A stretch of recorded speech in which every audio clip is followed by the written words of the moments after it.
retrouve ce matin pour notre Sunshine, coup de boost et guidance de la semaine. Donc voilà, je suis de retour d'Asie et je vais être en Suisse jusqu'au mois de mars prochain.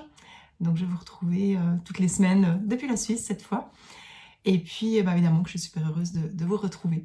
Donc avant de débuter le tirage du Sunshine, vous savez, pour les personnes qui me suivent, et si ce n'est pas encore le cas et puis que vous avez envie, je vous invite vraiment à vous abonner à ma chaîne.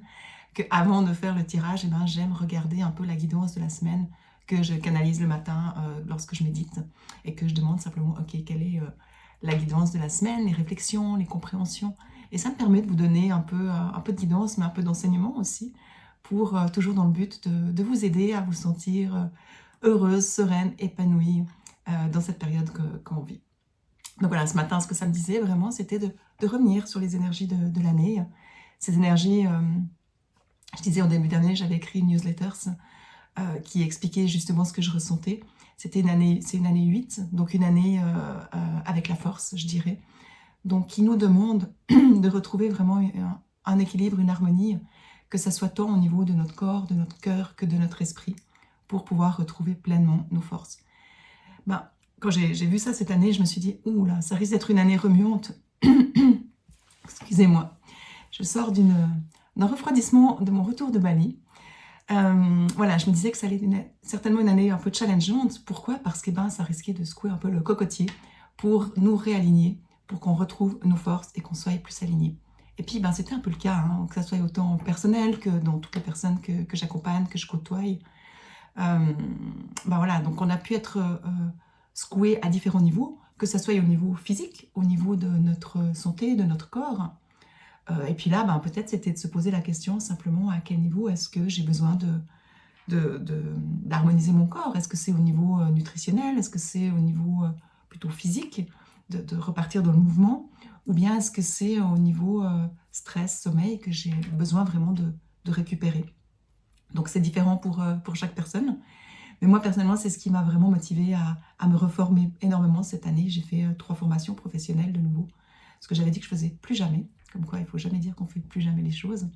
Donc, une formation de nutrition, justement, pour mieux comprendre physiologiquement mon corps. Et puis après, pouvoir vous accompagner aussi dans cette voie. Et puis, au niveau chromatothérapie, pour mieux comprendre tous les enjeux énergétiques qui font qu'on est bien ou pas bien dans notre corps. Donc voilà, et c'était vraiment une année passionnante, mais qui m'a permis de vraiment comprendre beaucoup de choses et de m'aider et d'aider des gens, bien entendu, quoi. Donc, certaines personnes ont pu être secouées à ce niveau-là, plutôt physique. D'autres personnes, ce sera plus au niveau du cœur. Donc, ok, tout ce qui est affectif, mais tout ce qui ne fait plus, ce qui fait vibrer ou ne fait plus vibrer. Donc là aussi, il y a peut-être des choses qui vous tenaient à cœur et puis que vous avez perdu, qui n'étaient plus alignées, ou qui étaient alignées mais que pour X raisons vous avez perdu, ou des choses auxquelles vous vous accrochiez, même si vous savez que ça n'allait pas. Et puis, du coup, cette année, elle me bousculait pour lâcher ça. Et c'est clair que c'est challengeant quand on est dans l'émotionnel, dans l'affect, des choses qui nous font vibrer. C'est pas toujours simple. Et c'est là que c'est important d'avoir vraiment des outils aussi pour s'accompagner au niveau gestion du stress, gestion des émotions, pour pouvoir nous permettre de tenir le cap, je dirais. Et c'est là que ça va aussi avec rester dans le flow, les enseignements que je vous donnais la dernière fois depuis Bali. Vraiment d'écouter son cœur et puis de rester dans le flow, ne pas résister. Donc voilà, des personnes ont pu être challengées à ce niveau-là. Et puis l'autre, c'est l'état d'esprit. Comment est-ce que je vois la vie? Comment est-ce que je vois ma vie, mais la vie extérieure? Quelles sont mes croyances qui peuvent être limitantes? Voilà, donc là aussi, avec tout ce qu'on vit au niveau collectif, c'est challengeant aussi de rester dans la positivité, de voir les choses différemment, de garder notre discernement, je dirais, pour comprendre les choses d'une autre façon, puis voir qu'il y a quelque chose de plus grand qui soutient un peu tout ça. Donc voilà, la guidance de ce matin, c'était peut-être de faire un petit bilan de où est-ce que vous en êtes, qu'est-ce qui a été challengé. Et puis après aussi, ce que ça me disait, c'était vraiment de l'importance de reconnaître le courage qu'on a eu de traverser tout ce qu'on a traversé cette année. Parce que oui, ça a été challengeant, mais n'empêche qu'on l'a traversé ou on est en cours de traverser, mais on va vers le changement. Je pense que cette année, il y a certainement peu de gens qui n'ont pas eu de changement. Ou alors c'était des gens qui étaient vraiment parfaitement déjà alignés, ou des gens alors qui résistent encore, qui s'accrochent encore pour qu'il n'y ait pas de changement. Et c'est ok aussi. Mais simplement, prendre conscience de tout ce qui a été traversé dans cette année, tout le courage que ça vous a demandé pour traverser tout ça, pour trouver vos propres solutions. Euh, et voilà, c'est prendre le temps aussi de reconnaître, de célébrer ça. Parce que souvent, on voit ce qui ne va pas, mais on ne voit pas ce qu'on a réussi à traverser et puis là où on en est aujourd'hui. Et puis peut-être que c'est encore pas tout aligné, c'est encore un peu chaotique là où on en est, mais on est dans le changement, donc tout est cyclique. Avant un renouveau, il y a toujours une phase quelque part de mort, renaissance, de chaos, avant que quelque chose de plus clair puisse s'établir. Voilà ce que j'avais envie de vous partager ce matin. Et j'espère que ça fait sens pour vous, que ça va vous aider aussi à voir peut-être les choses différemment. Ou cette semaine, suivant ce que vous allez vivre, repensez à ce que je vous ai dit. Et puis, j'espère que ça vous aidera. Donc voilà, c'est clair qu'on est dans la fin d'année. Donc c'est important aussi de faire un petit bilan. En tout cas, moi, c'est des moments que j'aime particulièrement. Je fais toujours mes 7 jours, 7 rituels qui vont clore cette année et préparer ma prochaine année. Et puis, je prépare mon année aussi avec le coffret magique. Donc, si ça vous intéresse de passer une super soirée avec moi pour préparer 2025, je vous mettrai le lien dessous. Vous pouvez vous inscrire à ma soirée coffret magique, coffret d'évolution. Et cette année, j'ai décidé de la donner en présentiel à Aigle, mais aussi en ligne pour des personnes qui sont trop loin ou qui ne peuvent pas se déplacer. Donc, c'est une façon vraiment de préparer son année 2025. Et vous êtes accompagné aussi par 4 élixirs de ma gamme Anaya. Voilà. Bon, maintenant, on va faire le tirage de la semaine quand même, mais j'aime ce moment de partage avec vous. Je peux vous transmettre aussi certaines choses que je canalise et puis qui peuvent peut-être vous aider. En tout cas, je l'espère.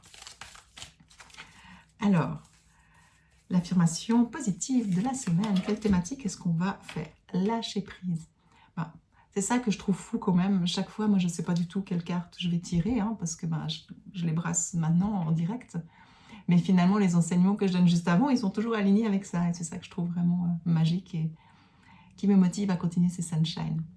Donc lâcher prise, ça va exactement avec ce que je disais. Il y a des choses qu'on doit lâcher pour rester dans le flow. Et puis, quand on lâche, on permet au renouveau de venir. Et puis là, la phrase, aujourd'hui, je choisis de focaliser toute mon attention sur ce que mon corps me permet d'accomplir, plutôt que de ruminer sur ce qui me limite. Je choisis d'avoir un regard bienveillant sur lui. Voilà, encore une fois, ça va aussi avec ce que je vous disais tout à l'heure. C'est que, ok, il y a peut-être des choses qu'on ne peut pas faire, mais il y a tellement de choses qui nous permettent de faire notre corps. Et il est tellement incroyable. Et j'ai encore plus pris conscience de ça en faisant ma formation de nutrition, à quel point on est incroyable, quoi. Notre corps a une capacité de régénération, de guérison, d'auto-guérison, qui est juste hallucinante. Simplement, des fois, pardon, il faut l'aider un petit peu, lui donner un petit coup de boost aussi pour le soutenir. Mais aussi reconnaître tout ce qu'il nous permet de faire. Alors maintenant, je vais voir avec le tarot sur quoi est-ce qu'on peut s'appuyer en nous, cette capacité, ce potentiel qu'on a en nous, cette énergie qui va pouvoir justement nous aider. Cette semaine, dans le lâcher-prise, la tempérance. Ok. Alors, qu'est-ce qu'elle nous dit, la tempérance? Alors évidemment, la tempérance, comme son nom le dit, elle vient tempérer, donc c'est une semaine peut-être aussi pour lâcher un peu de lest. Ce qui me vient, c'est une semaine un peu pour se foutre la paix au niveau de notre mental aussi. Pas pinailler trop, je dirais, parce qu'on peut toujours pinailler et puis il y a toujours des choses qui pourraient être mieux, mais il y a aussi plein de choses qui sont bien comme ça. Donc peut-être aussi, ce qu'elle me dit là, une semaine, elle est plutôt dans la satisfaction plutôt que l'insatisfaction.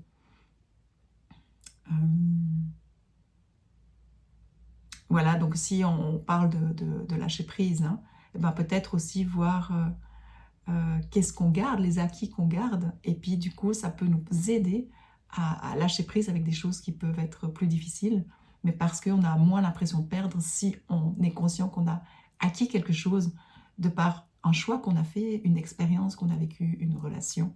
Il y a quand même des bénéfices qu'on a eus, donc peut-être focaliser sur les bénéfices pour pouvoir lâcher plus facilement ce qui est encore à lâcher pour s'aligner. La même chose, elle me montre vraiment que peut-être que cette semaine, on va prendre un chemin différent de ce qu'on avait imaginé aujourd'hui. Et c'est d'être aussi OK avec ça, de lâcher peut-être certaines idées sur lesquels on pouvait s'accrocher, qu'on pouvait avoir peut-être même de la rigidité, suivant comment. Peut-être lâcher, aller avec plus de souplesse, parce que dans tous les cas, de toute façon, tous les chemins vont nous amener là où, pour avancer dans notre vie. Hein. D'accord? Même si ce n'est pas le chemin qu'on pensait prendre, on va quand même aller là où on voulait aller. Et c'est ça qui est important, peut-être, je dirais, cette semaine, c'est même si ça ne se passe pas comme vous aviez imaginé, osez lâcher et puis prendre un autre chemin, une autre voie, parce que de toute façon, vous arriverez là où vous voulez arriver. Voilà pour cette semaine.